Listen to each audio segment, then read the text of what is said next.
मुझे नहीं पता है ऑनेस्टली बट अच्छा है। लास्ट 3-4 मैच से रिदम बैटिंग में भी बॉलिंग में भी अच्छा कंट्रीब्यूट कर रहा हूँ टीम के लिए, तो एक खुशी होती है कि इम्पोर्टेंट टूर्नामेंट में इम्पोर्टेंट मैचेस में अगर मैं डिलीवर कर रहा हूँ बैट और बॉल के साथ, तो बहुत ही अच्छा लग रहा है कि कॉन्फिडेंस मेरा और जैसे इम्पोर्टेंट गेम्स अभी आएंगे तो और ज़्यादा मैं इंडिविजुअल अपने आप का परफॉर्मेंस को लेके ज़्यादा कॉन्फिडेंट हो रहा हूँ। Hello Jadeja, this is Kaushik from times Bangla. तो क्या इस साल हम एक्सपेक्ट कर सकते हैं कि ऑस्ट्रेलिया वेस्ट इंडीज़ के बाद अनबीटन कोई चैंपियन रहेगा तो वो इंडिया रहेगा इस साल वर्ल्ड कप में? देखिए हम मैच बाय मैच सोचते, इतना ज़्यादा सोचते नहीं कि क्या होगा, बट अभी आने वाला स्टेज जो होगा नॉकआउट स्टेज बहुत ही इम्पोर्टेंट होगा। तो जैसे ही टीम का मोमेंटम है, जैसे ही बैटिंग बॉलिंग हर हर डिपार्टमेंट में हम एज ए टीम क्लिक कर रहे हैं, तो कंटिन्यू करेंगे और कोशिश करेंगे कि यही आने वाले सेमीफाइनल में और फाइनल में ऐसा बना रहे बस।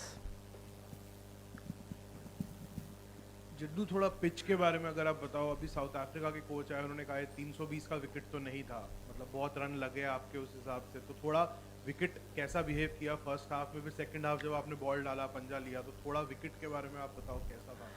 थिंक जब उन लोग बॉलिंग डाल रहे तो ज़्यादा हेल्प था, मेरे ख्याल से टर्न ज़्यादा था और विकेट का में बाउंस भी इतना नहीं था। बट अभी अगर मैं पर्सनली मेरा ओपिनियन अगर आप बोलोगे तो जो दोपहर में विकेट चल रहा था और अभी चल रहा था वो अभी थोड़ा इजी हो गया था। इजी नहीं कहूँगा बट ठीक था। बट दोपहर में तो टर्न भी था और स्लो भी था, तो बैट्समैन मार ही नहीं सकते। बट क्रेडिट विराट और जो मिडिल ऑर्डर बैट्समैन ने उन लोग के स्पिनर्स को हैंडल किया, वो बहुत ही अच्छा था। और हमें आइडिया है कि कलकत्ता जब भी आते हैं तो थोड़ा बाउंस कम रहता है और स्पिन भी रहता ही है, तो मे बी वो एक एडवांटेज था कि हम लोग को पता था कि स्पिन होगा और विकेट स्लो ही खेलेगा, तो वो मेंटली प्रिपरेशन दिमाग में वो लेके खेल रहे थे।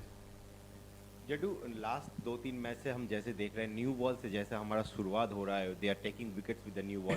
एज ए स्पिनर जब अब उसके बाद आते हैं तो कितना आसान होता है आपके और कुलदीप के लिए, तो थोड़ा सा इस बारे में ज़्यादा।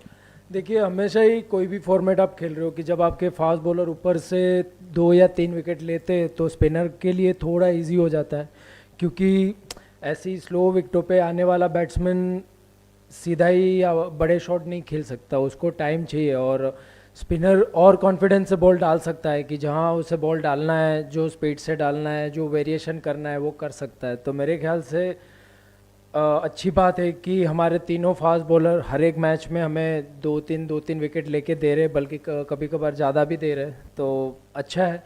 और होपफुली बस ये आने वाले नॉकआउट स्टेज में ऐसा ही परफॉर्मेंस टीम अगर हमारा ऐसे खेलेगी तो बहुत ही अच्छा होगा। हाय जलसा। तो अभी तक जैसे टूर्नामेंट में हम खेलते आ रहे हैं, पिछला मैच 300 रन से जीता, अभी आज फिर वन साइडेड। जो 8 के 8 मैच जीते हैं लगभग हमने वन साइडेड जीते हैं, और सबसे टफ जो चुनौती माना जा रहा था वो इसी मैच को माना जा रहा था, लेकिन वो भी साबित नहीं हुई।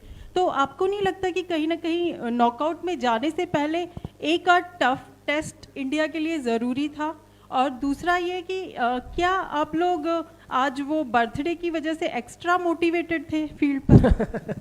नहीं नहीं, बर्थडे और इंडिया के लिए खेलने से कोई कुछ भी चीज़ रिलेटेड नहीं है। जब भी इंडिया जर्सी में हम खेलते हैं तो हर एक दिन बर्थडे ही होता है, क्योंकि बहुत कम लोगों को मौका मिलता है इंडियन जर्सी पहनने के लिए, तो बहुत ही बड़ी बात होती है। बट नहीं, अगर बर्थडे के दिन अच्छा परफॉर्मेंस किया और टीम जीती हो तो और वो डबल स्पेशल हो जाता है। और जैसे आपने पूछा कि कोई टफ मैच क्यों नहीं बना, तो अच्छी बात है कि टफ मैच बनना भी नहीं चाहिए। सामने वाली टीम अगर खेलने आए तो उनको लगना चाहिए कि वो और प्रेशर में और पैनिक कर जाए, कि उनका जो प्रिपरेशन है कि भाई ये इंडिया के सामने खेलने जाएंगे तो उनकी टीम बहुत ही ज़बरदस्त परफॉर्म कर रही है बैटिंग बॉलिंग फील्डिंग में, तो यही होना चाहिए।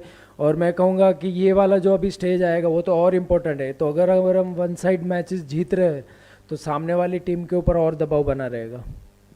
जडू, continue the same question. Virat का जो 4900 है, सचिन तेंदुलकर के ओडीआई 100 के रिकॉर्ड की उन्होंने बराबरी की है। हर तरफ टॉक ऑफ द टाउन के टॉक ऑफ द नेशन था ये। कहीं ना कहीं इंडियन टीम को भी इसके बारे में पता होगा, तो सेलिब्रेट कैसे करेंगे? कुछ है स्पेशल अरेंजमेंट, कुछ प्लान करेंगे अभी? नहीं, अभी तक ऐसा कुछ है नहीं, बट जो भी मतलब 49 50 जो भी है ये घी थाली में गिर रहा है तो अच्छा है, कहीं बाहर नहीं जा रहा है तो चलते रहने दो। और क्या है उसमें, और खुशी की बात है कि इम्पोर्टेंट गेम्स में और इम्पोर्टेंट टूर्नामेंट है और ये वर्ल्ड कप इंडिया में हो रहा है, तो जितना भी रिकॉर्ड टूटे, रन्स बने, विकेट ले, सब हमारे लिए अच्छा ही है। तो बस चलने दो, नज़र मत लगाना किसी की। रविंद्र इधर। एक मिनट के लिए मैं आपको बोलूं कि आप कैप्टन के जैसे सोचें और आपके पास आपके जैसा खिलाड़ी हो जो 10 ओवर कर रहा है हर मैच में, 50 से अंदर रन दे रहा है, बैटिंग भी कर रहा है, फील्डिंग में, तो आप कितने खुश होंगे?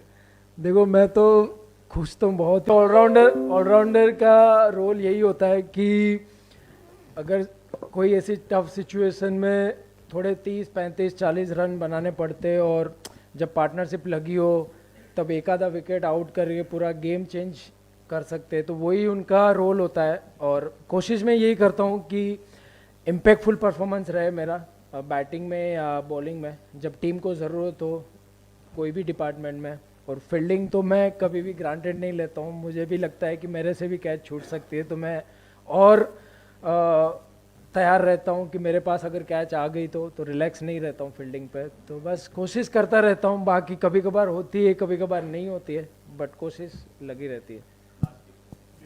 रविंद्र, जब टॉस जीते तो काफ़ी आसान रहा होगा कि पहले बैटिंग करनी है, उनका जो रिकॉर्ड था वो देख के, और दूसरा ये कि कुछ आइडिया था कि विकेट थोड़ी स्लो हो जाएगी स्पिनर्स के लिए? नहीं, टॉस जीतने के बाद हम अपने आप को चैलेंज करने का देख रहे थे, क्योंकि अगर हम दोपहर में बॉल डालते तो शायद अलग और इतने रन ना बनते, क्योंकि मैंने जैसे कहा कि बहुत ही रुक रहा था और बाउंस भी नहीं था और टर्न ज़्यादा हो रहा था, लगातार टर्न हो ही रहा था।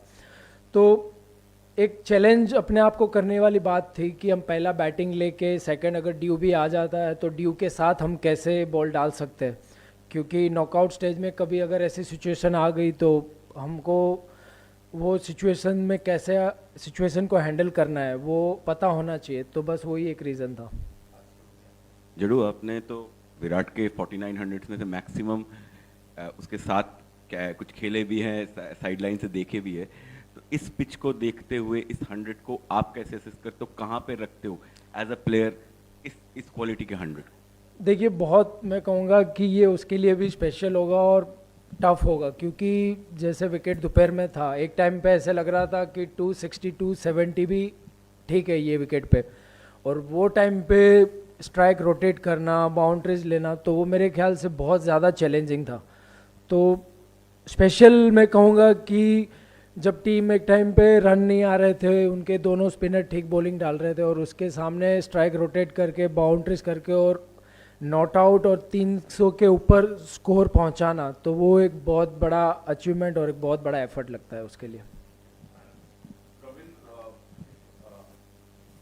सो फार तो आप लोग अनबीटन रहे हैं टूर्नामेंट में, लेकिन टूर्नामेंट शुरू होने के पहले आप लोग कौन सी टीम से ज़्यादा कंपटीशन या टफ मान रहे थे in terms of your planning और प्रिपरेशन?